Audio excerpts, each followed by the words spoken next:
फिर तीसरा आता है युवकों का घमंड। कभी भी अपने शरीर पर घमंड मत करना।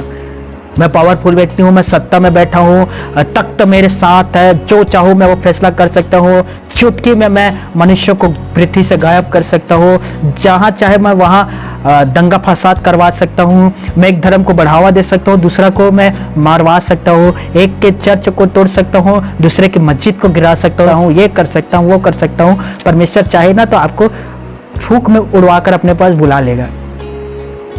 वहां जब लेखा होगा ना, उस दिन ये सब चीज का आपको लेखा देना पड़ेगा।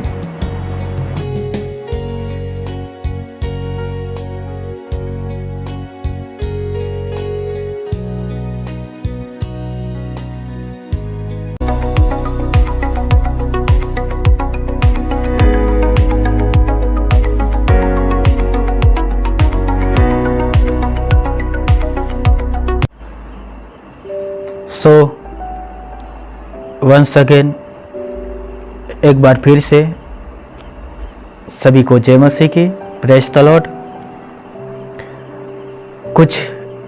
कुछ दिनों के बाद गुड फ्राइडे और ईस्टर आने वाला है और विश्वासियों के लिए बहुत बड़ा पर्व का त्यौहार जैसे होता है दोस्तों, क्योंकि हम प्रभु के उस शुभ दिन को स्मरण करते हैं कि वह कैसे मनुष्य के सारे पापों को अपने देह पर लेकर क्रूस पर चढ़ गया और उसी क्रूस से हमें उद्धार का सुसमाचार प्राप्त हुआ है।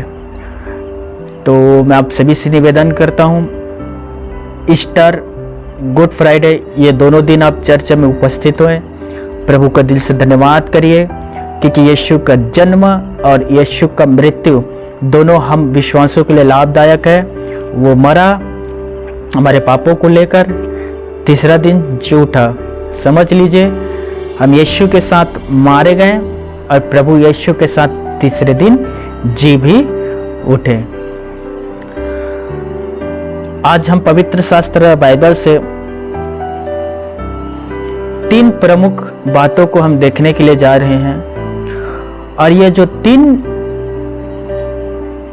प्रमुख बातें हैं दोस्तों, 3 स्टेप बहुत सारे विश्वासियों को ठोकर के कारण बनता है और बहुत सारे विश्वासियों को प्रभु से दूर ले जाते हैं। और यूहन्ना ने कहा कि ये 3 जो चीज है वो हर एक विश्वासी के जीवन पर नहीं होना चाहिए, विश्वासी के जीवन से दूर रहना अनिवार्य है। तो आप सभी मेरे साथ निकालिए नए नियम से यूहन्ना का पहला पत्री 2 अध्याय 15वें पद से लेकर हम 17वें पद तक देखेंगे।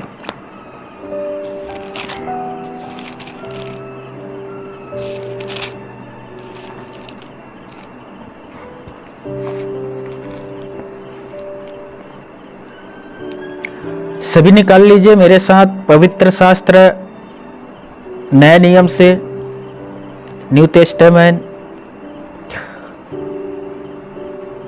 यूहन्ना का पहला पत्री 2 अध्याय 15वें पद से लेकर हम 17वें पद तक देखेंगे। कलाम पर लिखा है, तुम ना तो संसार से और ना संसार में की वस्तुओं से प्रेम रखो। यदि कोई संसार से प्रेम रखता है तो उसमें पिता का प्रेम नहीं है। 16, क्योंकि जो कुछ संसार में है अर्थात शरीर की अभिलाषा, आंखों की अभिलाषा और जीवकों का घमंड, वह पिता की ओर से नहीं परंतु संसार ही की ओर से है। 17, संसार और उसकी अभिलाषाएं दोनों मिटते जाते हैं, पर जो परमेश्वर की इच्छा पर चलता है वो सर्वदा बना रहेगा। आसमानी परम पिता परमेश्वर अपने पढ़े गए कलाम पर हम सभी को आशीषित करे। 3 बातों पर यूहन्ना ने इस जगह पर जोर दिया है और उन 3 बातों पर हमें ध्यान केंद्रित करना है दोस्तों।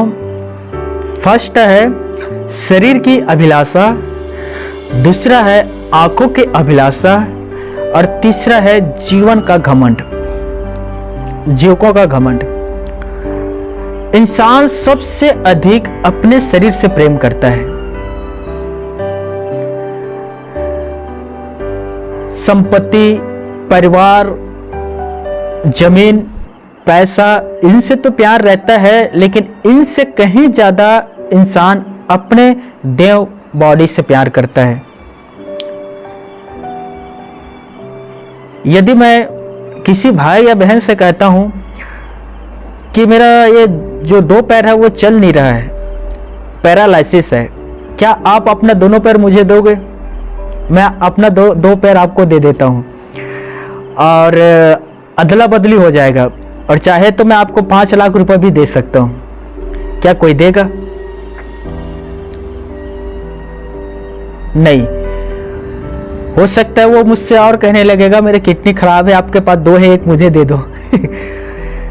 बाइबल कहता है कि मनुष्य जो है सबसे अधिक प्यार अपने शरीर से करता है, जबकि उन्हें पता है कि एक दिन ये शरीर जो है खाक हो जाएगा, भाप के समान एक दिन उड़ जाएगा। चाहे वो 6 फीट जमीन के अंदर हो, कीड़े मकोड़े खा जाएंगे, या चिता में जलकर अग्नि के द्वारा भस्म हो जाएगा। वो एक भाप के समान एक दिन चला जाएगा दोस्तों। आज है, कल नहीं रहेगा। लेकिन इंसान अपने बॉडी से, अपने देह से इतना मोहब्बत करता है कि दुनिया में वो और किसी चीज से मोहब्बत नहीं करता। इसीलिए वो अपने शरीर को सजाता है, संवारता है, उनका पालन और उनका पोषण करता है। राइट? ऐसा कोई भी नहीं होगा जो अपने बॉडी से प्यार ना करता हो। हर एक इंसान अपनी बाहरी मनुष्यता को, ध्यान से सुनना, सजाता है, संवारता है। बाहरी, जैसे हमारे चमड़ी है ना दोस्तों, मेकअप करना, पाउडर लगा लेना, फिर हम हैंडसम करके, लड़कों को भी क्रीम होता है उसे लगाना। बाहर का जो मनुष्य तो है, हर एक व्यक्ति से सुंदरता से सजाता है, क्योंकि लोगों की नजर इन पर रहता है। लोग देखता है दोस्तों वो कैसा दिख रहा है, वो कैसा उसका शरीर है। राइट? इसीलिए बाहर का जो मनुष्य तो है, हर एक इंसान बखूबी उसे संवारता है कि लोग हमें देखकर हमारी निंदा ना करें। जब लोग की नज़र हमारे ऊपर पड़े तो हमारी प्रशंसा करना चाहिए, हमारी बड़ाई करना चाहिए। इसीलिए बहुत सारे मेकअप आ गया है। बहन क्यों आज ब्यूटी पार्लर जाते हैं बताइए? मेरे ख्याल से मेरी माँ के जब यंग रही होगी, जवान, तो मुझे नहीं लगता वो कभी ब्यूटी पार्लर गई होगी। कभी नहीं गई है, आज भी नहीं गई है, क्योंकि उसे सिंपल रहना, जो चेहरा परमेश्वर ने दिया है वो चेहरा उसे बहुत ज़्यादा पसंद है। मैंने एक बार एक सिस्टर से जो ब्यूटी पार्लर में काम करती है, वो हेड है, मैंने एक बार उससे पूछा कि सिस्टर आप मेकअप करते हैं जो आपके पास आते हैं लड़कियों का, कितने देर रहता है वो मेकअप जो आप करते हैं? तो उसने कहा आइस, चेस्ट, आइस, गाल और नाक, आईब्रो, क्या बोलते हैं इसे, आईब्रो, अरे फेसली, क्या तो कहते हैं, बालों को उखाड़ना, वो दुनिया सब चीज हम करते। तो उस बहन ने कहा चेहरा का जो मेकअप है हम लोग करते हैं, सुबह करते हैं, शाम को उतर जाता है। सुबह होता है, शाम को उतर जाता है। मैं ये नहीं कह रहा हूँ कि शरीर को सजाना या शरीर को संवारना गलत है। मैं ये नहीं कह रहा हूँ कि मेकअप करवाना गलत है, नहीं, आपके पास समय है, आप जाइए, आप करवा लीजिए। पर मैं आपसे पूछना चाहता हूँ, आप तो बाहर का मनुष्यता को तो अच्छे से सजा रहे हैं, संवार रहे हैं, ताकि लोगों की नज़र उस पर पड़े तो आपकी प्रशंसा करें। क्या आप अपने अंदर के मनुष्यत्व को सुधारने की कोशिश कर रहे हैं? क्या आपके अंदर जो मनुष्यत्व है जिस पर ईश्वर की नजर रहता है, क्या वो सुंदर है? क्या वो सजा संवारा है दोस्तों? सामुएल का पहला पत्री में परमेश्वर ने कहा सामुएल से, मनुष्य का जो मन है वो मनुष्य के ऊपरी मनुष्यत्व में लगा रहता है, लेकिन मैं यहोवा मनुष्य के मन को देखता हूं। वो हमारे मनों को देखता है दोस्तों, वो हमारे अंदर झांक कर दिखता है। याद है यीशु मसीह ने शास्त्री और फारिसी लोगों से क्या कहा था? तुम थाली और कटोरों को बाहर से तो मांजते हो, बाहर से तो वो अच्छा दिखाई देता है, लेकिन उनके अंदर का जो भाग है वो सड़न और गंदगी से भरा रहता है। यीशु क्या थाली कटोरे के विषय में वो कह रहा था? वो किसके विषय में कह रहा था? कटोरा, थाली या मनुष्यों के विषय में? यीशु के दृष्टांत किसके लिए था दोस्तों? उसका उपमा किसके लिए था? मनुष्यों के लिए। वो शास्त्री फारिसी से कह रहा था कि तुम बाहर से तो अपने आप को सजाते और संवारते हो, अच्छा दिखाई देता है, लेकिन तुम्हारे अंदर छल, कपट, ईर्ष्या, बैरभाव, नफरत, चुगलखोरी, डर, मतवालापन, लीला कीड़ा इत्यादि प्रकार के गंदगी और सड़ाहट से भरे हुए हैं। सोचिए दोस्तों, आपके एक घर है, घर में 2 रूम है। एक रूम में सुंदर चीजें रखा हुआ है, फूल है, उसका खुशबू है, फल है जो आप खा सकते हैं, और अच्छी अच्छी वस्तुएं वहाँ रखा हुआ है, पढ़ने के लिए पुस्तक है और स्वादिष्ट भोजन, सब कुछ वहाँ एक रूम में है। लेकिन एक और रूम है, दूसरा रूम, उसमें नल्ली का कीचड़ रखा हुआ है, सुअर जो चीज खाता है वो रखा हुआ है, सड़ाहट है, गंदगी है, जिस दुर्गंध आ रहा है वहां, कुत्ता मरा कितने दिन से पड़ा हुआ है वहां। क्या आप उस रूम पर रह पाओगे? बेशक आप जाओगे वहां से तुरंत आपको भागना पड़ेगा, क्योंकि आपको उल्टी होगा। वो जो दुर्गंध है वो आपके नाक के द्वारा अंदर जाएगा और आपको उल्टी करना पड़ जाएगा। 2 रूम है दोस्तों, किस रूम पर आप जाना चाहोगे? किस रूम पर आप जाकर रहना पसंद करोगे? एक जहां अच्छा चीज है, दूसरा जहां गंदगी है। अच्छा चीज में आप रहना पसंद करोगे ना? क्या कभी आपने ये सोचा है कि हमारा जो बॉडी है, हमारा जो शरीर है, बाइबल में लिखा है परमेश्वर की मंदिर है, और परमेश्वर के आत्मा हमारे अंदर रहना चाहता है, वास करना चाहता है, परमेश्वर आना चाहता है। मुझे बताइए, आपका जो शरीर है कैसा शरीर है? वो दो रूम में से कौन से रूम का आपका शरीर है जहां परमेश्वर आकर रहे? क्या परमेश्वर पिता ऐसे रूम पर रहेगा जहां सड़न है, दुर्गंध है, बदबू है, कुत्ता मरा हुआ है, समझ लीजिए इंसान मरा हुआ पड़ा हुआ है, ऐसे जगह में आएगा? ऐसे जगह में रहेगा परमेश्वर? नहीं, क्योंकि बाइबल कहता है हमारा जो खुदा बाप है वो आसमान से ऊंचा, स्वर्ग से ऊंचा सिंहासन पर विराजमान होता है। वो वहां बैठा रहता है जहां कोई गंदगी, कोई पाप नहीं, कोई बुराई नहीं। परम पवित्र स्थान है दोस्तों, ध्यान से सुन लीजिए, सिर्फ पवित्र स्थान नहीं है, परम पवित्र स्थान है। वो वहां विराजमान रहता है। तो क्या लगता है आपके दुर्गंध वाले रूम पर आएगा वो? नहीं, यदि वो आना चाहेगा तो वहां आएगा जहां सुगंध है, जहां फूल का सुगंध आ रहा है, जहां अच्छी चीज रखी हुई है, मन चाह भोजन है, फल है, वहां वो आना पसंद करेगा, वहां आना पसंद नहीं करेगा दोस्तों। वो 2 रूम और कोई नहीं, वो आप है। अब मुझे बताइए, आपका जो रूम है, आपका जो शरीर है, आपका जो परमेश्वर का जो ये मंदिर है, कैसा है? कैसा है दोस्तों? क्या आपके अंदर प्रभु आकर वास करेगा? यूहन्ना रचित सुसमाचार 14 अध्याय, उसमें एक पद लिखा है जहां यीशु मसीह ने कहा, जो कोई मुझसे प्यार करता है वो मेरे वचन पर चलेगा, और जो कोई मेरे वचन पर चलेगा मैं आकर उसके साथ वास करूंगा। निर्गमन पर परमेश्वर यहोवा ने कहा, मैं तुझे मिस्र में से निकालकर इसीलिए बाहर लाया हूं कि मैं तुम्हारे साथ निवास करूं, तुम्हारे मध्य में पर मैं चलूं, तुम्हारे साथ रहूं, इसलिए तुम्हें मिस्र देश से बाहर निकाल लाया है। नए नियम का यीशु भी कहता है कि मैंने तुझे संसार से इसलिए चुनकर चर्च में लाया है कि मैं तुम्हारे पास आकर वास करूं, तुम्हारे साथ रहूं। क्या आप यीशु मसीह को अपने अंदर आने के निमंत्रण देते हैं दोस्तों? क्या कभी आपने ये प्रार्थना किया है कि हे पिता, तू मेरे अंदर आकर वास कर, तू मेरे अंदर आकर रह, तू मुझ में और मैं तुझ में समा जाऊं, और हम एक साथ चलें, हम एक साथ रहें, एक साथ बोले, एक साथ खाना खाए, एक साथ चले फिरे। जो कुछ भी करूं, जो कुछ भी करता हूं, वो तेरी अनुमति से मैं करूं। वो आकर आपके साथ रहना चाहता है दोस्तों। मेरा सवाल है, क्या आपका जो शरीर है शुद्ध है कि यीशु मसीह आकर वहां रहे?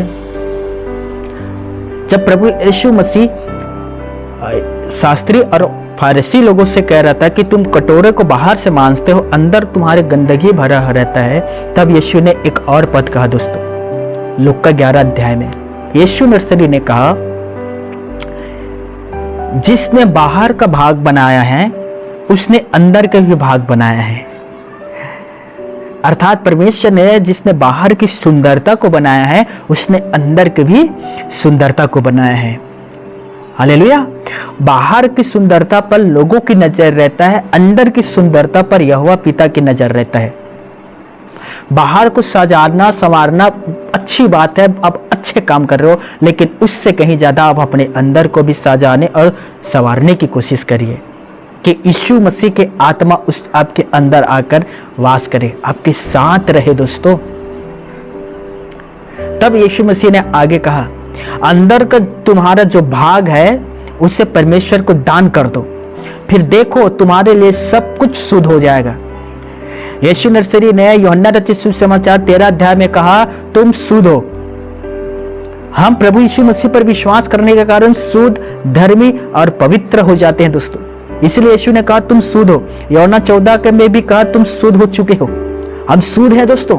यदि अपने अंदर के भाग को हम परमेश्वर को दान कर देते हैं, अर्पण कर देते हैं, वो हमें शुद्ध कर देता है। हमारे अंदर का जितना गलत पार्ट है ना दोस्तों, वो सारे पार्ट को वो निकालता है, मेमने के लहू से धोता है, वापस डाल देता है।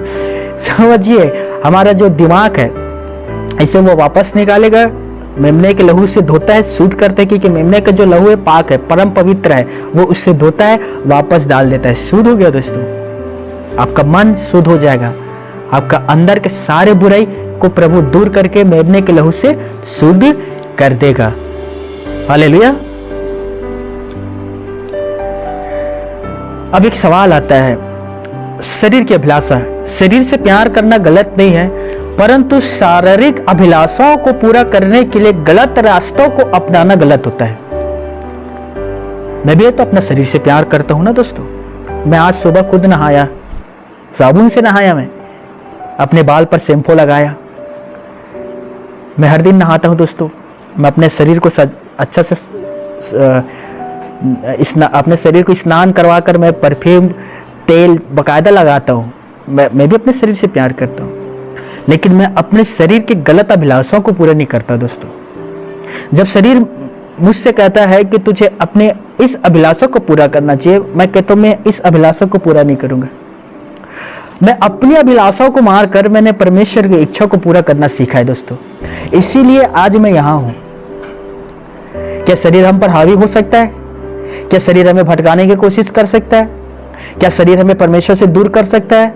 तो मैं आपसे कहना चाहता हूँ, हाँ, शरीर आपके ऊपर हावी हो सकते हैं यदि आप उसे हावी होने देते हो। सिमसोन बहुत बड़ा योद्धा, वो ऐसा कोई भी मनुष्य नहीं था जो उसे पराजित कर सके, उसे हरा सके, उसे नष्ट कर सके, उसे बांध के रख सके। मोटे मोटे रस्सी को वो चुटकी में तोड़ दिया करता था। इतना बलवान व्यक्ति, खुदा के नाजीर, लेकिन शरीर के अपनी अभिलाषाओं को पूरा करने के लिए वो क्या किया? वेश्या के साथ संगति किया। जो भेद उनके और परमेश्वर के बीच में था उसे उसके ऊपर खोल दिया। उसी समय उसका जितना बल था, सामर्थ्य था, चला गया।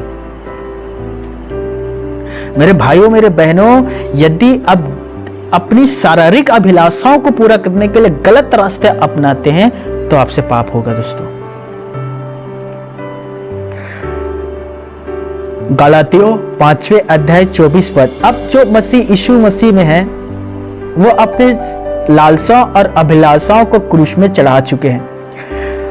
अब आप जो मसीह में आ चुके हैं, आपने अपने अभिलाषाओं और लालसाओं को क्रूस में चढ़ा चुके हैं। इफिसियों के पत्री 4 अध्याय 22, 23, 24 पद कि तुम पिछले चाल चलन के पुराने मनुष्यत्व को नष्ट कर डालो और अपने मन के आत्मिक स्वभाव में नए हो जाओ और नए मनुष्यत्व को धारण कर लो जो यीशु मसीह में सिरजा गया है। पुराने स्वभाव को मार डालो, नए स्वभाव को धारण करो जो यीशु मसीह ने तुम पर बोया गया है। हालेलुया। अब आपने देखा होगा बहुत सारे ऐसे लोग आपको पृथ्वी पर मिल जाएगा जो शरीर का ना प्रदर्शन करते हैं। शरीर का प्रदर्शन करना है, लोगों को आकर्षित करते हैं। वो जानबूझकर छोटे छोटे कपड़ों को पहनते हैं, खास करके हमारी बहनें, यंग गर्ल, लड़कियां जानबूझकर ना छोटे छोटे कपड़े पहनते हैं और छोटे छोटे कपड़े पहन के वो चलते हैं कि लोग उन्हें देखें, देखकर उन पर कमेंट करें, उनसे कहें कुछ तो कहें उन्हें। इसीलिए ना वे अपने शरीर का प्रदर्शन करते हैं। दूसरे तरीके से कहा जाए तो अपने शरीर की नुमाइश करते हैं। खुदा ने आपको खूबसूरत बनाया है, आप सुंदर हैं, प्रभु की स्तुति करो, लेकिन वो शरीर को आप दूसरे को प्रदर्शित नहीं कर सकते। वो आपका जो शरीर है वो आपका नहीं है। आपका जो शरीर है सर्वप्रथम खुदा ने वो शरीर दिया, दूसरा वो आपके पति का है जब आपकी शादी होगा। लेकिन आजकल आप लड़कियों को देखते हैं, बेली बटन, उनके नाभियां दिखते रहते हैं, छोटे छोटे कपड़ा पहनकर पिक्चर से लेकर फेसबुक में, व्हाट्सएप में अपलोड करते हैं, अब स्टेटस में डालते हैं। किस लिए डालते हैं? ताकि लोग उन्हें पसंद करें, लाइक करें, उन्हें देखकर कुछ अच्छा बातों को लिखे जिन्हें उन्हें पढ़कर संतुष्टि मिले कि हाँ हमने अच्छा कर रहे हैं। ये सब एक अच्छी विश्वासी का चरित्र नहीं है दोस्तों, ये सब कुछ करवाने वाला शैतान है। शैतान चाहता है कि लोग जो है, यंग पीढ़ी है, इस फोटो में और ये अपलोड में और ये इंटरनेट में बर्बाद हो जाए। पता है सबसे ज़्यादा जवान कहाँ जाकर व्यभिचार और पाप में गिर रहे हैं? ये फेसबुक, इंटरनेट में। फ्रेंड बनाना, गर्लफ्रेंड बनाना, मुलाकात करना, फिजिकल रिलेशनशिप की स्थापना करना, लिविंग, साथ में रहना, व्यभिचार करना, फिर आगे जाकर पसंद नहीं आया अलग हो जाना, फिर दूसरे को पकड़ना, फिर से वो प्रोसेस शुरू हो जाता है। अपने शरीर की नुमाइश मत करिए। आप अपने शरीर को खुदा के लिए संभाल कर रखिए। मैं एक बार फिर पढ़ता हूं, आप देखिए बाइबल क्या कहता है। 15, तुम ना तो संसार से और ना संसार में कि किसी वस्तु से प्रेम रखो। यदि कोई संसार से प्रेम रखता है तो उसमें पिता का प्रेम नहीं। यदि आप संसार से प्यार करते हैं, संसार की सुंदरता से प्यार करते हैं, तो आप में परमेश्वर के प्रेम ही नहीं है। सीधा बाइबल कहता है प्रेम ही नहीं उसके अंदर। क्यों? क्योंकि जो कुछ संसार में अर्थात शरीर की अभिलाषा, मिक्का 2 अध्याय में लिखा है, वे खाट में पड़े हुए बुरे चीज की कल्पना करते हैं। सुबह होता है और उस बुरे चीजों को वो पूरा करते हैं। जो रात को सोचते हैं वो सुबह उठकर उसे पूरा करते हैं। बुरी चीज की कल्पना करना, शरीर की अभिलाषा को पूरा करने के लिए। मेरे भाइयों, मेरी बहनों, आप खुद सोचें, परमेश्वर पिता जब इन सारे चीजों को जो आप करते हैं देखता होगा, लिखा है कि वो स्वर्ग से मनुष्यों को निहारता है, वो देखता है। भजन संहिता 34 अध्याय में भी लिखा है, 34 के 14 में, वो स्वर्ग से मनुष्यों को निहारता है। वो हमें देखता होगा दोस्तों, और हम इस तरह के कार्य पृथ्वी पर कर रहे हैं, उसे कितना दुख लगता होगा। पहले के हमारी बहनों को देखिए, बाइबल के समय के बहनों को देखिए, वे अपने सिर के नीचे से क्या कहते हैं इसे, भुजा से लेकर पैर तक उन लोग कपड़े पहना करते थे। सिर के ऊपर एक ओढ़नी लगाया करते थे। उनके जो कपड़ा होता था वो यहाँ यहाँ तक होता था दोस्तों, कलाई कलाई तक आते थे और बड़े सुंदरता सभ्य संस्कृति में जीवन बिताया करते थे। लेकिन आजकल को आप देखिए, करते करते छोटे होते होते कहां से कहां पहुंच गए। अब ऐसा समय आएगा कि लोग कपड़े ही नहीं पहनेंगे। क्या freedom, my life, my freedom, my choice, सब नरक में जाकर चलोगे। उस दिन आपका कोई चॉइस, आपका कोई फ्रीडम काम नहीं आएगा।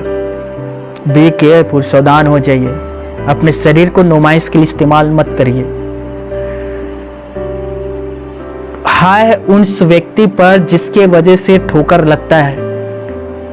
मत्ती रचित सुसमाचार 18वें अध्याय में लिखा है, ठोकर लगेगा, लेकिन हाय उस व्यक्ति पर जिसके द्वारा ठोकर लगता है। आप ठोकर के कारण बिल्कुल मत बोलिए। हालेलुया। अब ऐसे सुंदर कपड़ा पहने कि आपको देखकर आपके फैमिली वाले गर्व से कहे माय डॉटर, ये मेरा बेटी है। लड़कों आप भी इस तरह से कपड़ा पहनिए कि सभ्यता संस्कार वाले कपड़ा, अच्छा कपड़ा पहनिए कि आपके आसमानी पिता आपको देखकर माय सन, ये मेरा बेटा है, वो कहे, वो गर्व करे। वो ऐसा जींस ना पहने जो कमर से नीचे 4 इंच आपका नीचे खसकते रहता है। खुदा ने इतना सुंदर कमर दिया है, कमर के ऊपर अपने पैंट जीन्स को पहना करे। यदि आपके पास बेल्ट लेने के लिए पैसा नहीं है तो ईश्वर से मांगे, वो देगा। और सबसे अच्छा बेल्ट भी लेने के लिए पैसा नहीं है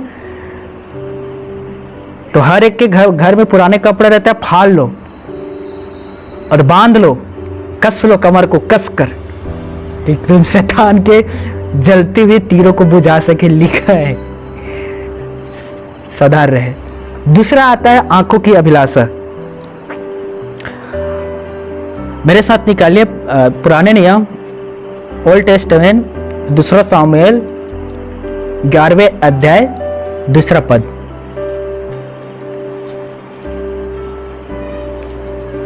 थैंक यू जीसस।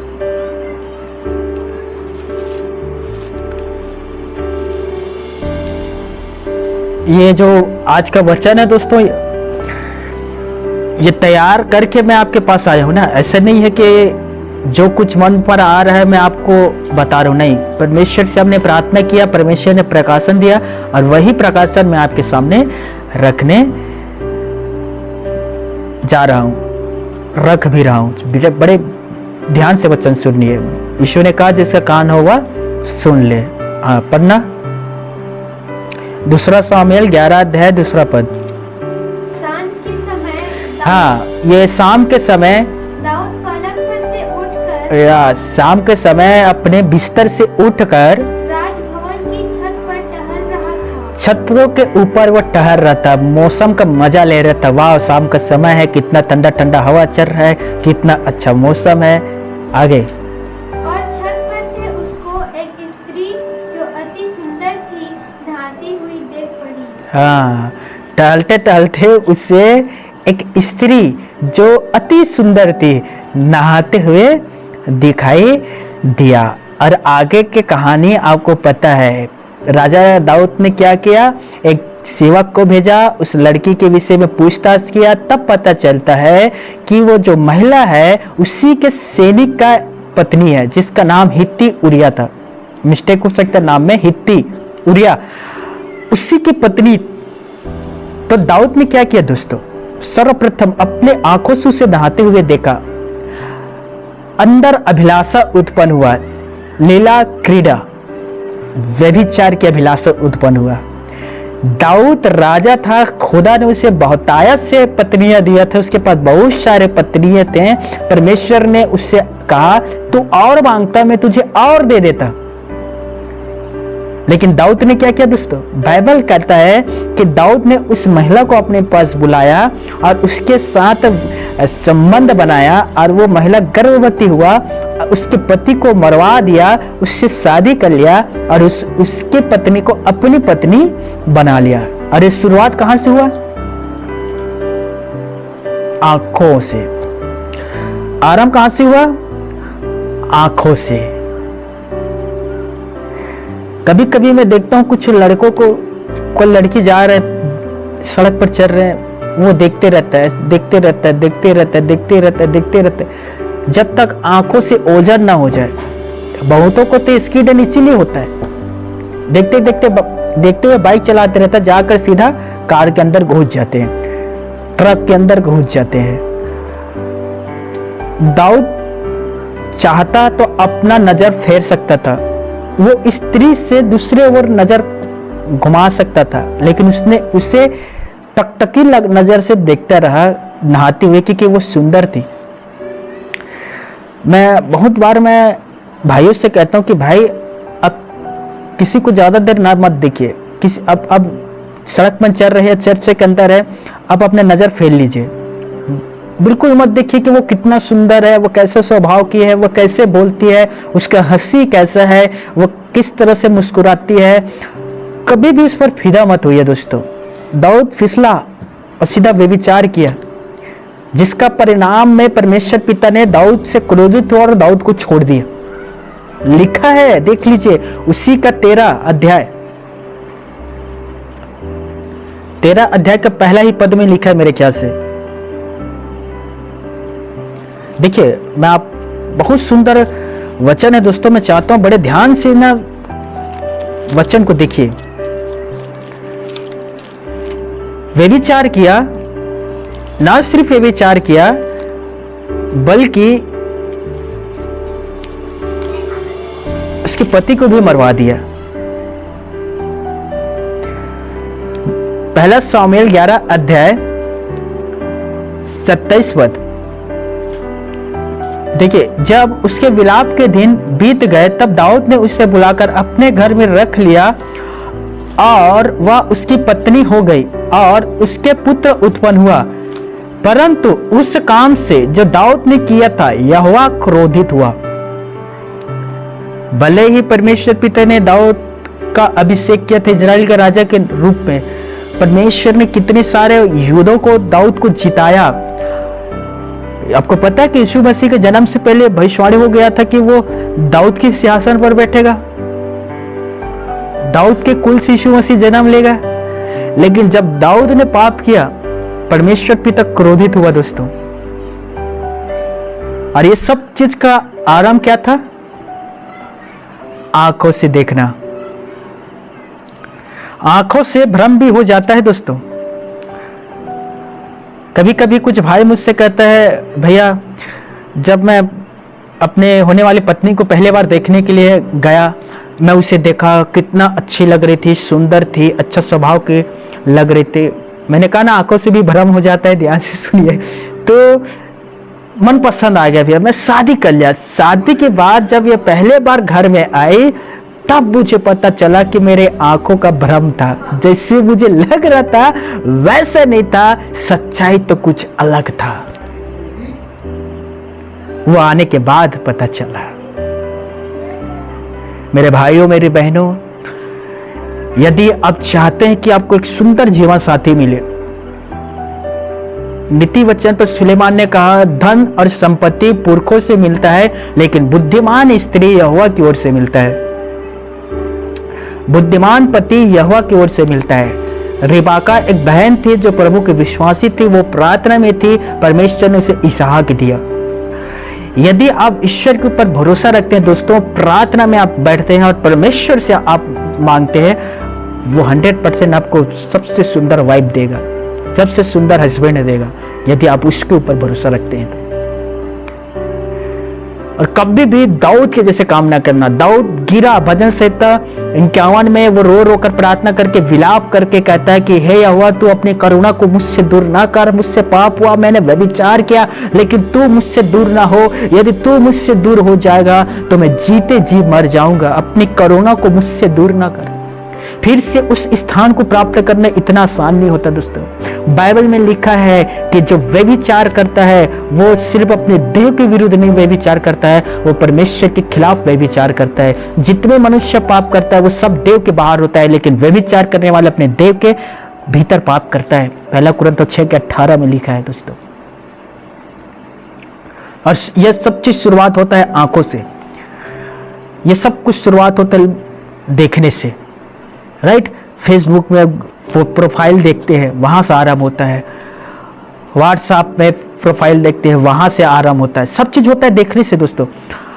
हवा ने फल को देखा, पाप नहीं हुआ। पहले बार नहीं था कि हवा ने उस फल को देखा होगी, इससे पहले बार कितने बार भी देखी होगी, क्योंकि परमेश्वर ने साफ रीति से कहा था इस फल को ना खाना। वहाँ घूमती होगी हवा, परमेश्वर ने क्यों कहा इस फल को ना खाना? जैसे बाइबल में व्यभिचार के बिल्कुल बाइबल खिलाफ है, साफ शब्दों में कहा गया कि कोई भी व्यभिचार ना करना। यदि तुम किसी स्त्री को बुरी नजर से देखते हो तुम व्यभिचार कर लेते हो। बाइबल व्यभिचार के खिलाफ है, ये सबको पता है।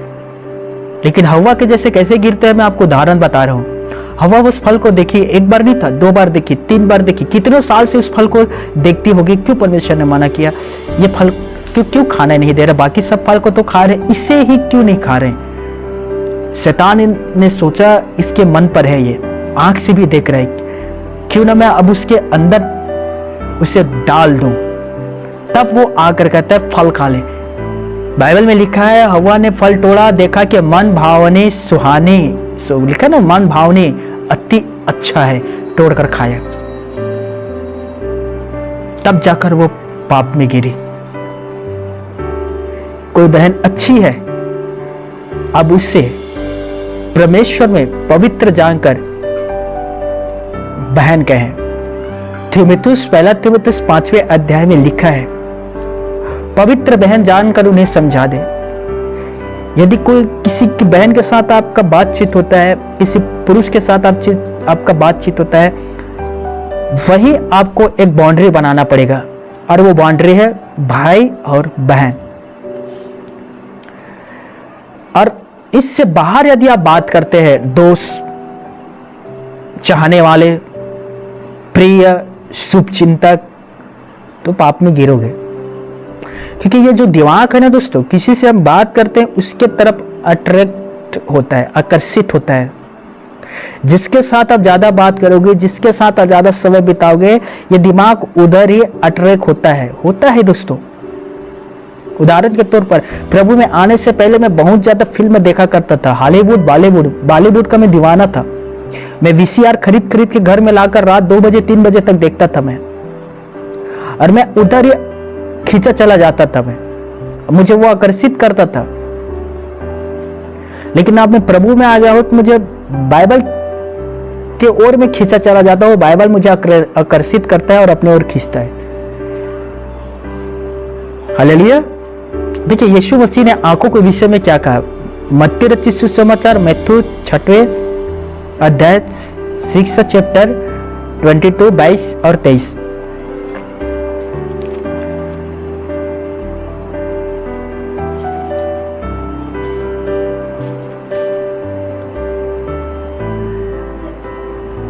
हाँ पढ़ना। शरीर का दिया आँख है। यीशु मसीह वहाँ हजारों भीड़ से कह रहा था तुम्हारे शरीर की दिया आँख है, इसलिए यदि तेरी आँख निर्मल हो तो तेरा सारा शरीर भी उजियाला होगा। तब तेरा सारा शरीर जो है वो ज्योति में है। परंतु यदि तेरी आँख बुरी है, बुरी चीजों को देखने वाले ना, ऐसा नहीं कि किसी का आँख खराब है, नहीं, यदि तेरे आँख बुरी है, लोग तुरंत देखते हैं और बुरा सोचने लग जाते हैं, तुरंत देखेंगे गलत सोचना आरंभ कर देते हैं, उनके आंख बुरी है।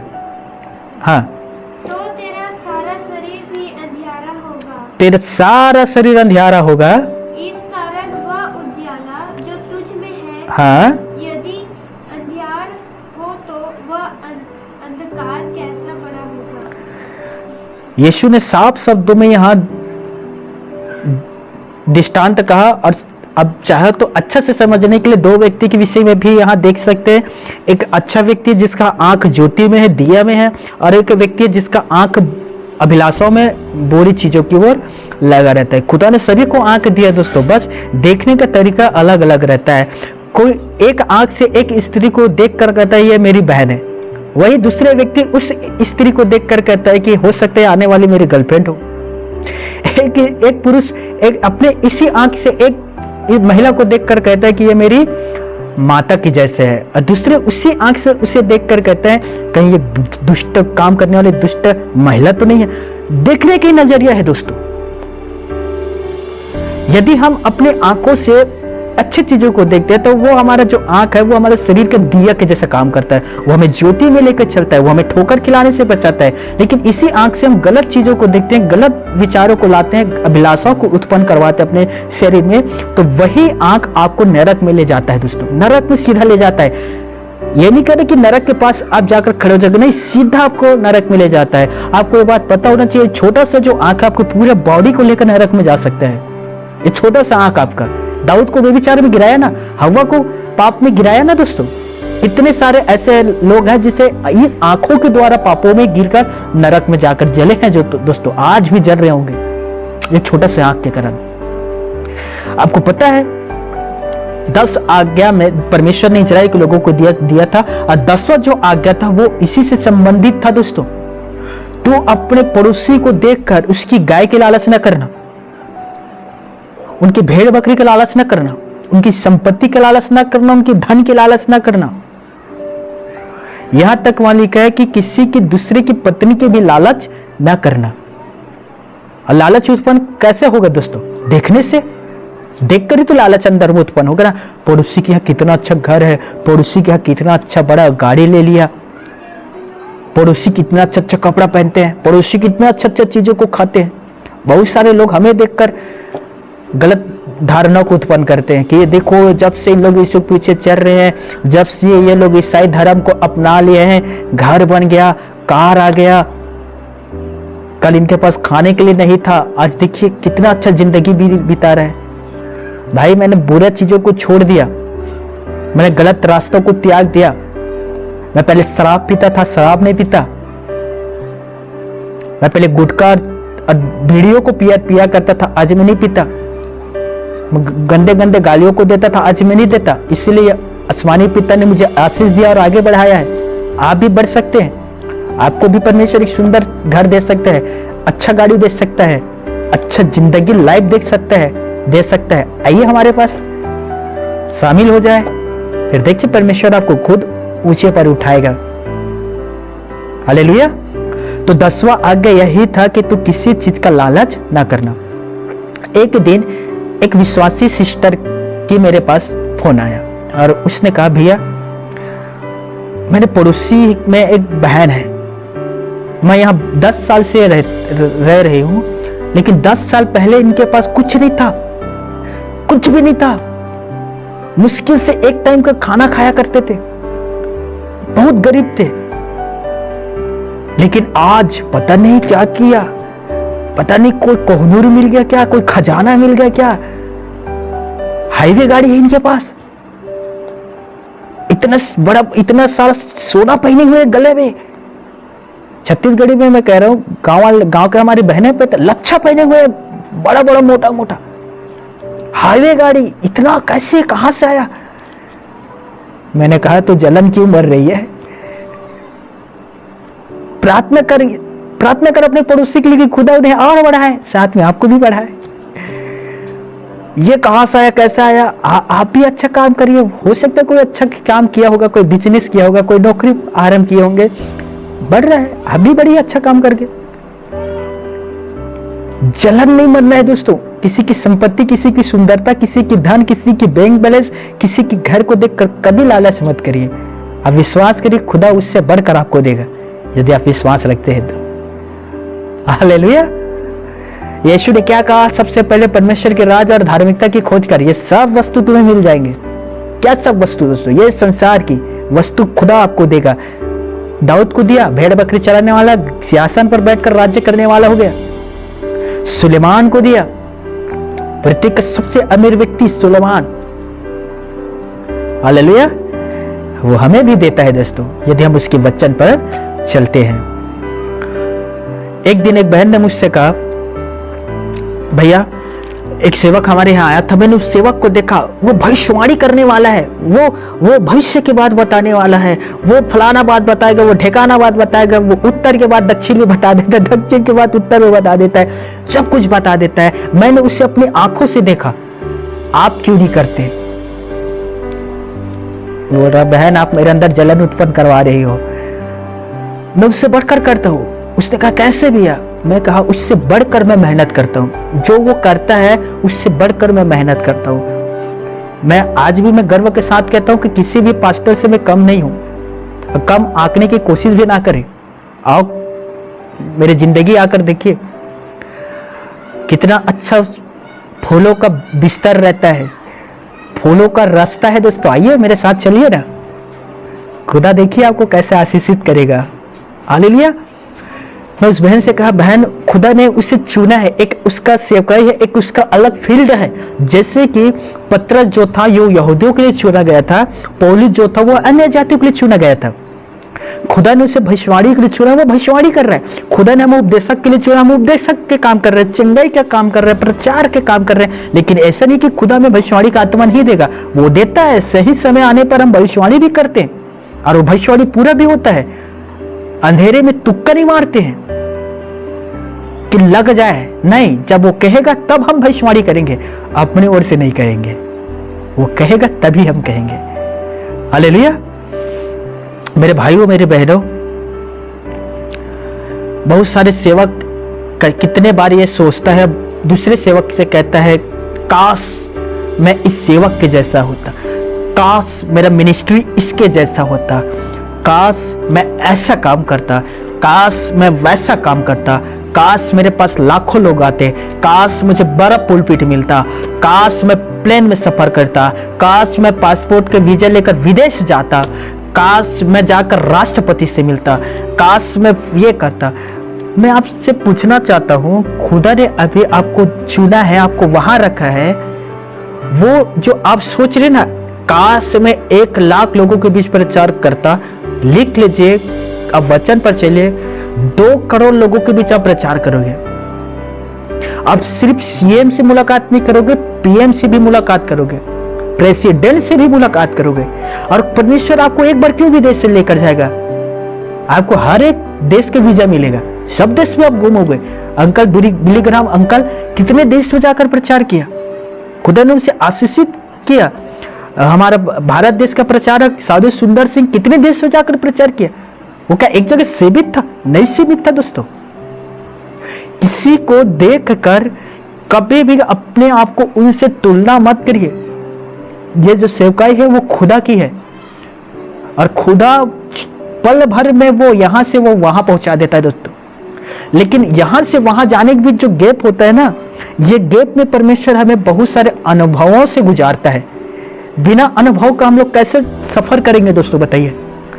डायरेक्ट आप मिनिस्ट्री आरंभ कर दिए, आपने आज से कोई आरंभ किया, 2 महीना में 2 लाख लोग आपके पास आने लग गए, फिर कैसे मेजरमेंट करोगे? व्यवस्थापक कहाँ है, देखरेख करने वाले कहाँ हैं, आराधना टीम कहाँ है? सब कुछ तो आप मैनेज नहीं कर पाओगे ना।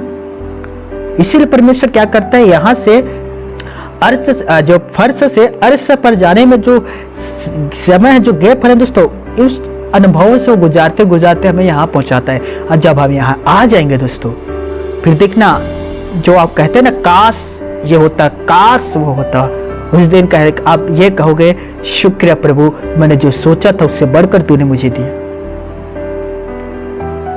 इसलिए किसी को देखकर कभी सोचना मत दोस्तों, मैं नहीं सोचता, क्योंकि मुझे परमेश्वर के ऊपर पूरा भरोसा है। एक सप्ताह में वो 10,000 लोगों को आपके पास ला सकता है, वो लाने की सामर्थ्य रखता है। जब चमत्कार होता है दोस्तों, एक नदी की धारा के जैसे बहता है सामर्थ्य, लोग ऑटोमेटिक खींचा चले आएगा। आमीन। तीसरा आता है, हमारे पास समय है, जीवकों का घमंड। घमंड, पैसा और पावर का घमंड। राजा निकोदेमुस नामक एक व्यक्ति था। इसने एक दिन दाऊद के जैसे महल के ऊपर टहलते हुए सोचा, ये जो बड़ा बेबीलोन है, बेबीलोन बहुत बड़ा शहर, ये बड़ा बेबीलोन है, क्या मैं इसे अपनी भुजा से नहीं बनाया? क्या मैंने इसे अपने पावर से स्थापित नहीं किया? ये जो बड़ा बेबीलोन है मेरा बनाया हुआ है। तुरंत परमेश्वर के वचन उसके पास पहुंचा और कहा कि मैं राज्य तुझसे ले लेता हूं तो बाहर निकलेगा। तू घोड़े के जैसे घासों को खाएगा, उकप पक्षी के जैसे तेरे बड़े बड़े नख को हो जाएंगे। पैसा का पावर उसे अंधा कर दिया। वो अपने अंदर ईगो घमंड लाया। परमेश्वर पिता ने उसके सत्ता को ही ले लिया। दोस्तों, चेहरे का घमंड, कितने सारे बहने भाई चेहरे के अपने घमंड करते, कितना सुंदर चेहरा है हमारा, ऐसा चेहरा पृथ्वी पर किसी का नहीं है। दर्पण के सामने जाकर अपने चेहरे को देखकर कहता है तू छा गई रे, वाह कितना सुंदर है, नजर न लगे छोटा सा काला टीका लगा लेती है। शोभा झूठी है, नीति वचन 31-31, शोभा झूठी है, सुंदरता व्यर्थ है, लेकिन जो स्त्री यहोवा की भय मानती है उसी की प्रशंसा होती है। श्रेष्ठ गीत एक बार पढ़ लेना, आपकी सुंदरता के जो घमंड है ना चकनाचूर हो जाएगा। लिखा है काली तो हूं लेकिन इसे भाने वाली हूं। हालेलुया। जब आप अपने चेहरे पर ईगो के जैसे घमंड करते ना, इजबेल वो घमंड करती थी मैं सबसे सुंदर स्त्री हूं। अहब राजा से शादी किया, पराये देवताओं को मानने वाली स्त्री इजराइल के गोत्र में आई। चेहरे की सुंदरता के कारण अहब ने उसके साथ शादी किया और उसने क्या किया, आकर पूरा इजराइल को तबाह कर दिया, अपनी सुंदरता के कारण तबाह कर दिया। प्रकाशित वाक्य में लिखा है तो उस स्त्री को अपने बीच में रहने के लिए देता है जो मेरे दासों से व्यभिचार करवाते हैं और मूर्ति में चढ़े हुए प्रसादों को खिलाते हैं। देख मैं उसे बहुत बड़े रोग में डालने वाला हूं, जो कोई उसके साथ व्यभिचार करेगा मैं उसके बच्चों को मार डालूंगा, तब वो जान लेंगे कि हृदय और मन का जांचने वाला मैं हूं। इजबेल के जैसे ना कभी घमंड न करना, मैं इतना अच्छा सुंदर चेहरा है मेरा, मैं कितना अच्छा रूपवंत पुरुष हूं। परमेश्वर ने मुझे सबत के दिन शनिवार के दिन बनाया था, इसीलिए मैं इतना अच्छा सुंदर हूँ। लगता है सुल्तानी मिट्टी से मुझे बनाया था, इसीलिए मैं इतना अच्छा खूबसूरत हूँ। सूर्य से ज्यादा मेरा चेहरा चमकता है। यही घमंड किसने किया था आपको पता है मेरे भाइयों? स्वर्गदूत ने। हे भोर के चमकने वाले तारा, तू कैसे पृथ्वी पर गिर गया? तो जाति जाति को हरा दिया करता था। यशायाह 14:12-13-14 पढ़ लीजिए। हे भोर के चमकने वाले तारा, तू कैसे टूटकर पृथ्वी पर गिराया गया? तो जाति जाति को हरा देता था। तो मन पर कहता था कि मैं अपने सिंहासन को ईश्वर के तारागण से अधिक करूंगा, मैं मेघों पर विराजमान होऊंगा, मैं परम प्रधान के तुल्य हो जाऊंगा। आया घमंड। परमेश्वर ने कहा हे घमंडी स्वर्गदूत, चले जा स्वर्ग से, और वो पृथ्वी पर आकर स्वर्गदूत इबलिस बन गया। बहन ने चेहरे पर घमंड किया, इजबेल ने नष्ट हुआ। पता कितना बुरी तरीका से इजबेल मरा, कुत्ता उन्हें चाटा। बाइबल में लिखा है वो घमंड करती थी, कितने सारे परमेश्वर के नबियों को मारवा डाली। एलिया के भी पीछे हाथ धोकर पड़ी हुई थी। भविष्यवाणी हुआ एक नगर में तू मरेगी, तुझे कफन नसीब नहीं होगा, जानवर तुझे खा जाएगा। वो ऊपर अटारी से गिरी, मरी, जानवर उसे खा गए। हर एक घमंड चकनाचूर किया जाएगा। हर एक उन्नति से फूलने वाले जो लोग हैं ना, वो सब चकनाचूर किया जाएगा। यशायाह 2:11 में लिखा है। क्या आप मेरे साथ निकाल सकते हैं? हाँ, बहुत चीजों के विषय में घमंड करते हो ना, धार्मिकता के भी घमंड है, हम आएंगे उस पर भी, चिंता मत करिए।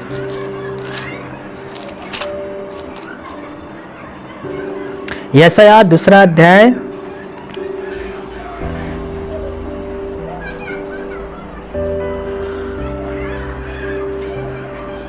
11 क्योंकि आदमियों का घमंड भरी आंखें नीचे की जाएगी और मनुष्य का घमंड दूर किया जाएगा।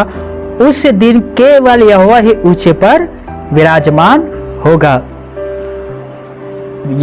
भजन संहिता 101 उसमें भी लिखा है, जिसकी आंखें चिड़ी हुई, जिसका मन घमंड से भरा रहता है, वो मेरे सामने रह नहीं पाएगा।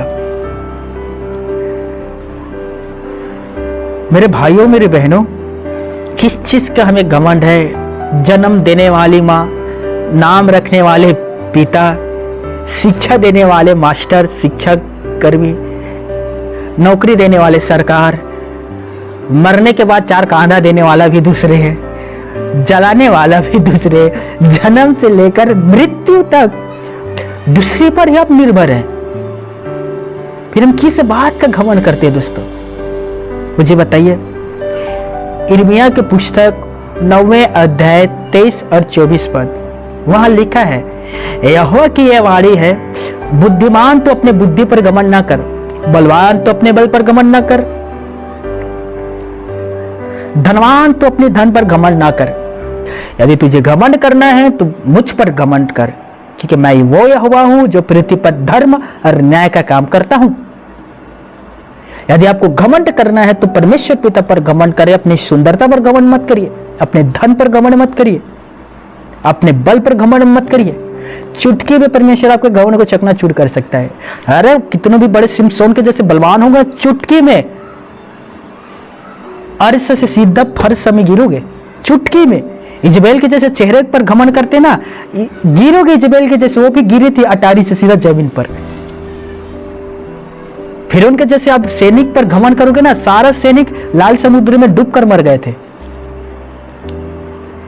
सत्ता पर घमंड करते होंगे ना कि हमारे सत्ता है, हाँ हम राजनीतिक में हैं, हम मंत्री हैं, हम जो चाहे वो कर सकते हैं। याद रख लीजिए, ईश्वर आपको देखकर एक छोटा सा भाप के समान उड़ जाओगे, चाहे आप कोई भी जगह हो, चाहे कोई भी पद में हो। सिकंदर राजा ने दुनिया जीतने वाला, दुनिया को हराने वाला, दुनिया पर शासन करने वाला, पता है वो मरते समय क्या किया, क्या कहा था? दुनिया तो जीत लिया लेकिन मैं खुद हार गया मृत्यु से। जब मैं मर जाऊं, मेरा ना क्या कहते हैं, शव को लेकर जाएगा। उर्दू में एक शब्द था, मुझे नहीं मिल रहा ना, क्या तो कहते हैं, जनाजा। जनाजा उर्दू शब्द। तो जब मेरा जनाजा लेकर आप जाओगे तो दोनों हाथ बाहर कर दे रहे, ताकि दुनिया को ये दिखाई दे, मैं दुनिया जीतने वाला, देख मैं कुछ लेकर नहीं जा रहा हूं।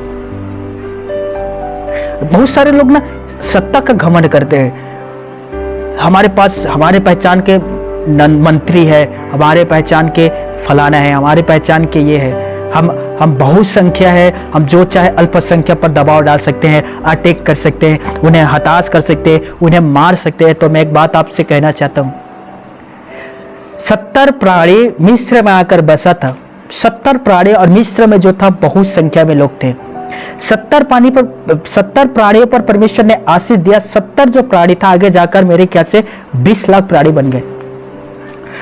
इजराइल के लोग बढ़ने लग गए, मिस्र के लोग जो अनगिनत थे वे लोग डरने लग गए। तो बहु संख्या की वजह से घमंड मत करिए, परमेश्वर चुटकी में आपके घमंड को तोड़ सकता है। वो कोरोना आया ना, ईगो था ना, हम बहुत संख्या वाले, हम सत्ता में, मंत्री को भी कोरोना ने नहीं छोड़ा। हाँ, मंत्री को भी कोरोना ने नहीं छोड़ा था। जो मंत्री कहता है हमारे पास पैसा है, पावर है, हम बड़े से बड़े अस्पताल में जाकर अपना इलाज करवा लेंगे, आईसीयू में, एसी वाले में रहेंगे, ठीक है, एसी में भी रहा फिर भी मरा। अमेरिका जो डॉलर वाले, सबसे ज्यादा मृत्यु वही हुआ है, क्योंकि सबसे ज्यादा पाप वही होता है। गर्भपात, अबॉर्शन करवाना, 36 सेकंड में तलाक होता है वहां बच्चा।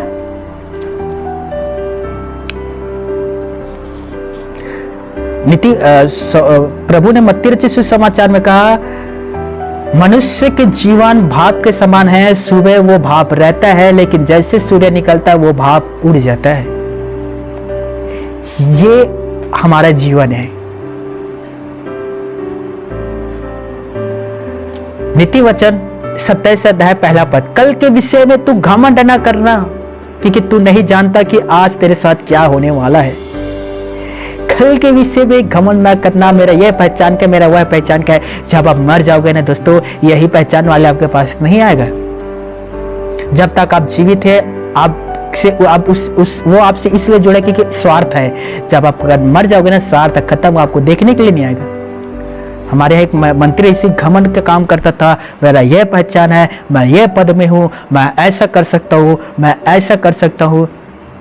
जब वो मरा ना दोस्तों, कितने सारे राजनीतिक के लोग पहचान के थे, आया नहीं उनके जनाजे पर। जिंदा था तब तक जुड़े हुए थे, मरा सब खत्म, कनेक्शन टूट गया। मेरे भाइयों, मेरे बहनों,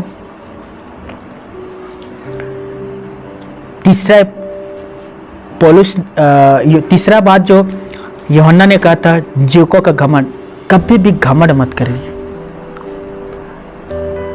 कुछ भाई बहन को मैं देखता हूँ चर्च के अंदर आकर अपने आप को लोग मनुष्यों के सामने प्रेजेंट करते कि मनुष्य उन्हें देखे। हमारी बहनें फैसिलिटी साड़ी, सोना, कितने सारे आभूषण श्रृंगार करके चर्च में आती है ताकि जो निर्धन है वो लज्जित हो। बताइए, सिंपल नहीं आ सकते? थिमिथुस की पुस्तक पढ़े, वो भला काम करे। परमेश्वर भला काम करने वाले को चुना है, लिखा थिमिथुस में, पढ़िए बाइबल। पर हम अच्छा एकदम पूरा सासू माँ का, अपनी माँ का, अपने ननन का, सबका गहना पहनकर चर्च के अंदर आएंगे ना कि सब देखे हम कितनी अच्छी है, हमारे पास कितने संपत्ति है। क्या निर्धन को लज्जित करने के लिए आप ये काम करते हैं? सिंपल कपड़ा पहन कर नहीं आ सकते, सिंपल सजावट करके आप नहीं आ सकते। और इन्हीं बहनों को घर में जाकर देखे नाइटी में घूमती रहती है।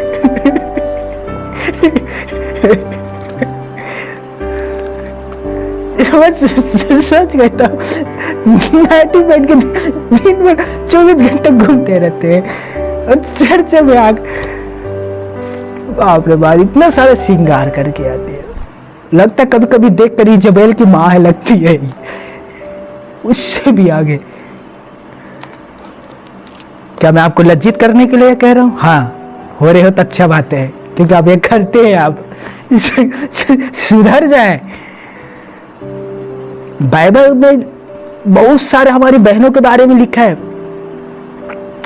वो अच्छे कपड़े पहने, सुहाने कपड़े पहने, अच्छे कपड़े पहन के चर्च पर आए, दिखावा के लिए नहीं, सोने चांदी के लिए नहीं, क्योंकि भले काम करने के लिए परमेश्वर ने उसे चुना है कि वो चर्च के अंदर भले काम करे। अच्छे काम करने के लिए परमेश्वर ने आपको चुना है मेरे बहनों, दूसरे को दिखाने के लिए मत काम करिए। बी केयरफुल, सावधान हो जाइए। 3 विषय पर आज मैंने आपको प्रकाश दिया। पहला था, फर्स्ट है बॉडी, शरीर। कभी भी शरीर पर घमंड मत करना। सोम जैसे लोग भी घमंड करके चले गए थे। दूसरा है आइस, आंख, ईगो। आंखों पर, अभिलाषाओं पर मत फंसना। बहुत सारे लोग हैं, सिर्फ लड़की के विषय में नहीं है, लड़का के विषय में नहीं है, किसी की संपत्ति, किसी की सुंदरता, किसी का पैसा, किसी की गाड़ी, किसी की घर, किसी की नौकर चाकर, किसी के अच्छा लाइफ स्टाइल देखकर कभी भी अभिलाषा अपने अंदर आने मत देना दोस्तों। पहला थिमिथुस 6वें अध्याय 5वें, 6वें, 7वें पद में लिखा है, यदि तुम्हारे पास खाने और पहनने के लिए है, उसी पर तुम संतोष करो, संतोष करो। हालेलुया। फिर तीसरा आता है जीवकों का घमंड। कभी भी अपने शरीर पर घमंड मत करना। मैं पावरफुल व्यक्ति हूँ, मैं सत्ता में बैठा हूँ, तख्त मेरे साथ है, जो चाहूँ मैं वो फैसला कर सकता हूँ, चुटकी में मैं मनुष्य को पृथ्वी से गायब कर सकता हूँ, जहाँ चाहे मैं वहाँ दंगा फसाद करवा सकता हूँ, मैं एक धर्म को बढ़ावा दे सकता हूँ, दूसरा को मैं मारवा सकता हूँ, एक के चर्च को तोड़ सकता हूँ, दूसरे की मस्जिद को गिरा सकता हूँ, धस तो कर सकता हूँ, ये कर सकता हूँ, वो कर सकता हूँ। परमेश्वर चाहे ना तो आपको फूंक में उड़वाकर अपने पास बुला लेगा। वहां जब लेखा होगा ना, उस दिन ये सब चीज का आपको लेखा देना पड़ेगा। फिर उस दिन बोलोगे मालिक माफ कर दे, मालिक क्षमा चाहिए, मालिक क्षमा प्रार्थी, क्षमा प्रार्थी। उस दिन क्षमा प्रार्थी क्षमा भी नहीं मिलेगा आपको, सीधा वही मिलेगा जो आप सोच रहे हैं। कभी भी घमंड न करना। मैं आखिरी वचन कहकर खत्म कर रहा हूँ। फिलिपियों 2 अध्याय 5 से 7 पद तक आप पढ़ लीजिए। वहां लिखा है कि यीशु मसीह अपने आप को शून्य कर लिया, परमेश्वर के स्वरूप में होने के बावजूद भी शून्य किया, दास का स्वरूप धारण किया और मनुष्यों की समानता में आ गया। यहां तक अपने आप को दीन किया दोस्तों, नम्र हुआ, पोलाइट व्यक्ति था, क्रूस की मृत्यु भी सह लिया वो। हालेलुया। आज पास्टर के बेटा को तो देखिए सातवें आसमान में उड़ते रहते हैं, हवाई में घर बनाते हैं, पास्टर के बेटा है। अरे परमेश्वर के बेटा होने के बाद शून्य हो गए, है ना। आजकल पास्टरों को देखिए हवा में, प्लेन में उड़ते हैं। ये अरे जाएंगे रे भाई, आ रहे हैं हम, गलत नहीं है, मैं घमंड के विषय में कह रहा हूँ। प्लेन स्टेटस में डालते हैं। एक भाई मुझसे कभी कुछ दिन कह रहा था, मैं भारत देश के हर राज्य में प्रचार कर लिया हूँ, अब मैं विदेश जाने वाला हूँ, मेरा वीजा बनने वाला है, मैं प्लेन से विदेश जाऊंगा। कभी गधा में बैठकर प्रचार किए? बताइए। हाँ, कभी पैदल जाकर प्रचार किए? कभी बरसात में चलकर प्रचार किए? कभी पानी में भींच कर प्रचार किए? कभी गरीबों के बीच में जाकर प्रचार किए? किसी झोपड़ी के अंदर जाकर प्रार्थना किए? नहीं, हम उससे ऊपर वाले हैं, इंटरनेशनल है हम। तो हम प्लेन वाले बाबा हैं, होंडा वाले नहीं है। होंडा आप लोग चलाओ, हम प्लेन वाले बाबा हैं, एरोप्लेन। याद करना, उसी प्लेन से प्रभु एक दिन आपको अपने पास बुला लेगा, सीधा आकाश से स्वर्ग में। तो जाकर वहां देना अपना लेका, प्लेन वाले बाबा करके। ईगो नहीं आना चाहिए। खुदा ने आपको इंटरनेशनल के लिए चुना, ईश्वर की महिमा हो। पर छोटे जो लोग हैं, जो सेवा के जो गांव बस्तियों में प्रचार करते, उसे तुच्छ मत जानिए। पता है, वही लोग हैं जो हर प्रकार से अपने लोगों के साथ खड़े रहते हैं। आप तो एक देश से दूसरे देश चले जाते हैं, वो जी उधर बिजी रहते हैं। गांव के लोगों को कौन प्रचार करेगा बताइए? आप तो गांव, अपने प्लेन को गांव में नहीं उतारोगे, और बाई चांस उतार भी देखो कभी हेलीकॉप्टर, तो गांव वाले लोग आपको ना नोच खाएंगे, नोच खाएंगे। आइए कभी हमारे गांव में, हाँ, आपको सब कुछ पता चल जाएगा कितने पानी में है। नया मौली ना अल्लाह अल्लाह ज्यादा पुकारते हैं, तो शुरुआत वैसी होता है। आइए कभी हमारे भी तरफ, फिर देखिए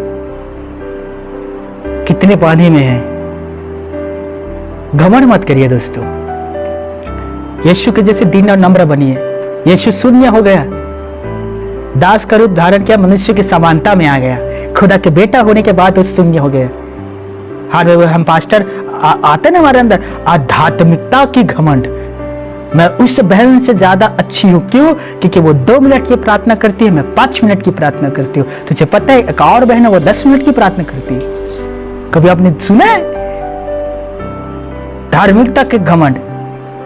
वो प्रचारक आधा घंटा प्रचार करता है, मैं 1 घंटा प्रचार करता हूँ, वो बार बार हालेलुया कहता है, मैं बार बार आमीन कहता हूँ।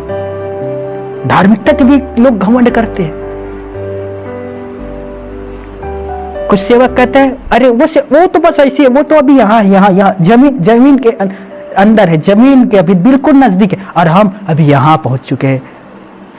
यीशु ने कहा, जब तक गेहूं के दाना बीच में पड़ी रहते, वो अकेले रहती, मरने के बाद 1000 गुना फल लाते। जो यहाँ है ना, वही आपसे ऊंचा उठेगा। वो यीशु ने दृष्टांत भी कहा था, मत्ती रचित सुसमाचार 13 अध्याय में, स्वर्ग के राज जो छोटे बीज के समान है, जो बोया गया तब सबसे छोटा था, जब वो बढ़ा तो बहुत बड़ा हुआ, और आकाश के पक्षी आकर उसमें बसेरा बनाने लग गया। धार्मिकता की भी घमंड आपको करना नहीं है मेरे भाई और मेरे बहनों। एलियाजर, खुदा के नबी, खुदा के सेवक नष्ट हुए। गेहजी, यहूदा, बिलाम, कितने सारे लोग हैं, ये लोग सब सेवक थे, लेकिन घमंड आया, सेवके गया, अर्श से फर्श पर आ गया, और फर्श से फिर आपको पता है, खुदा के साथ बने रहे और अच्छा करिए। आइए हम एक छोटा सा प्रार्थना करते हैं। हे मेरा सम्मानी परम पिता, मेरे परमेश्वर, आज की जीवित कलाम वचन के लिए मैं दिल से आपका शुक्रिया अदा करता हूँ। खुदा बाप, जितने भाई बहन ने आज के वचन को सुना, मैं प्रार्थना करता हूँ केवल सुनने वाले ना होने पाए, वरन अपने जीवन पर उतारने वाले लोग होने पाए। नासवान बीज के समान नहीं, अविनाशी बीज के समान वे ग्रहण करने पाए। आज के वचन से तो उन सबसे बातचीत करके उनके जिंदगी को बदल दीजिए पिता, और यीशु मसीह के नाम से उन्हें आशीष दीजिए पिता। धन्यवाद हमारी प्रार्थना को सुनने के लिए पिता। पिता, जितने बीमार हैं उन तमाम बीमारी से पीड़ित भाई बहन के लिए मैं प्रार्थना करता हूं पिता, यीशु मसीह के नाम से उन्हें तू चंगाई दे पिता। जितने समस्याओं से बंधे हुए हैं, आर्थिक समस्या या तो फिर बीमारी की समस्याएं या शैतानिक समस्याएं या मानसिक समस्याएं, मैं प्रार्थना करता हूं खुदा उनके उन सारे समस्याएं यीशु मसीह के नाम से उनके जीवन और परिवार से दूर हो जाने पाए। प्रार्थना करता हूँ खुदा बाप, यदि कोई प्रभु आप में आने के बाद वो पाप में गिर चुका है, मैं उसके मन फिराने के लिए प्रार्थना करता हूँ। वो यीशु के नाम से आज के वचन सुनकर मन फिराने पाए और वो फिर से आपके साथ जुड़ जाने पाए। मैं प्रार्थना करता हूँ खुदा बाप, आने वाले दिनों में पिता इस जगह में हम बैठकर आपकी महिमा करने पाए और एक बहुत बड़े बेदारी आने पाए पिता परमेश्वर। ये भवन में जो स्टे लगा है, यीशु मसीह के नाम से वो इस स्टे को दूर कर दीजिए, और हाई कोर्ट में केस चल रहा है, हमें विजय दिलाइए पिता परमेश्वर। जितने विरोध करने वाले भाई बहन हैं वो अंधकार में और अज्ञानता के कारण विरोध करते हैं, उन्हें तो ज्योति में लाइए मेरे पिता परमेश्वर। आने वाले केंद्र चुनाव के लिए हम प्रार्थना करते हैं खुदा बाप, जो भारत देश के लिए, जो लोगों के हित के लिए अच्छा काम करे, आप उसे पीएम के रूप में नियुक्त करना पिता परमेश्वर। धन्यवाद हमारे प्रार्थना को सुनने के लिए पिता परमेश्वर, हमें आशीषित करने के लिए पिता परमेश्वर। सारा आदर महिमा सम्मान आपको देते हुए पिता परमेश्वर, धन्यवाद के साथ इस प्रार्थना को प्रभु यीशु नरसरी के नाम से मांगता हूँ, आमीन। दोस्तों, मैं दिल से आप सभी का धन्यवाद करता हूं आपके निरंतर प्रार्थना और सहयोग के लिए। मैं जानता हूं कि आपने जो परमेश्वर के लिए बोया है, परमेश्वर आपको 1000 गुना अधिक आशीष दिया है। आपके प्रार्थना के लिए, आपके प्रार्थना है जो हमें इन कलेश में भी हिवाव देता है कि हम ही केवल एक नहीं है जो कलेश से गुजर रहे हैं, आप भी हमारे साथ प्रार्थना में कलेश से गुजर रहे हैं। तो मैं एक बार फिर से दिल से आप सभी का मैं धन्यवाद करता हूँ, शुक्रिया। God bless you. प्रभु आप सभी को आशीष दे।